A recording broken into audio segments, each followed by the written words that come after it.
All right, YouTube. So if you saw the last video, you saw how bad the runs were. I've sanded down the runs, and I'm just gonna try this again. This time I'm gonna do a different ratio. Learn with me.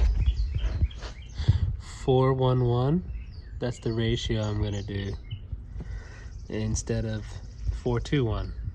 And it's a little cool today, so this whole thing might just screw up all over again. But take the journey with me as we screw up, maybe yet again. All right, so I got the roller, obviously dipped it in some paint, and I sanded off all of the heavy bleeding I had. And here I go, trying to roll this out. If you don't know how to tip and roll, there's other better videos on YouTube, but this is my attempt at the style, at the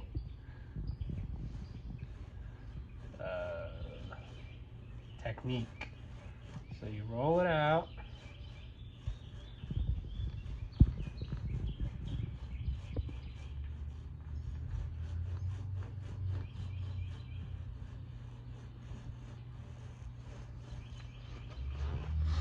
And then you're gonna have a bunch of bubbles. So last time I was using a horsehair brush. This time I'm trying to use a foam brush, just trying different stuff. So you see all these bubbles. So I'm gonna, from the dry side to the wet side, I'm just taking down those bubbles. And yes, there's brush marks, but with the solution that I have, it should level out those brush marks after a few hours.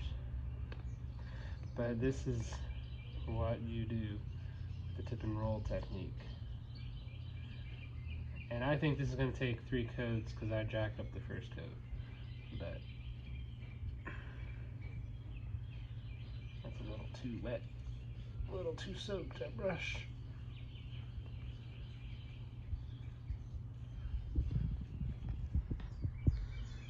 And here is the second try with a different formula. And still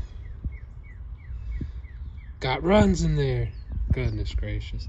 I'm gonna have to sand this whole thing off again. That's the hood. And this panel. I'm gonna have to sand this whole thing. I still got brush marks in here, which is a little annoying. The hood as well. So maybe I'll adjust that formula yet again. I don't know.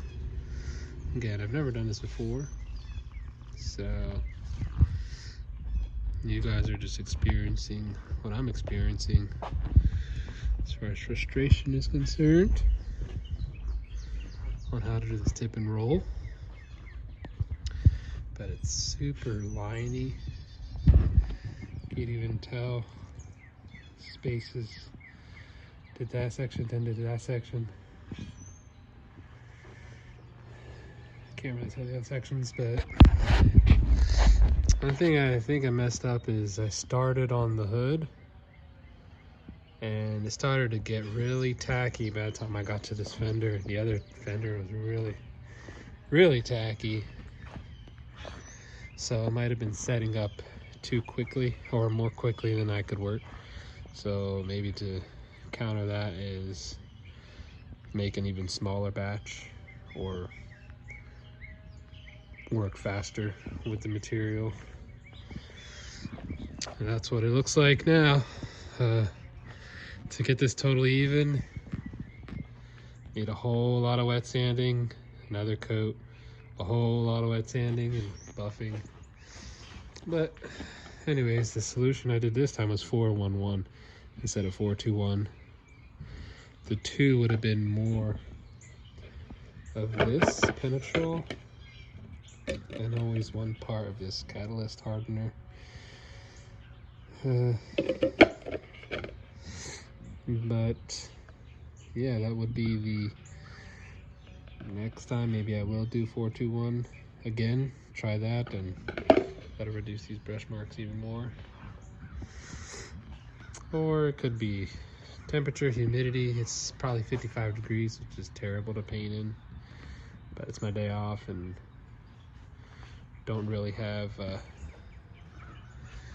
time this weekend when it's supposed to be nicer because I'm working. So you make do with what you got. I'm pretty sure if you wet sanded the mess out of this and buffed it after 2 or 3 coats, you get it level. Maybe, I don't know. But anyways, we'll stay tuned for the journey as I continue to screw up this tip and roll technique. Thanks for watching. Subscribe if you found this amusing.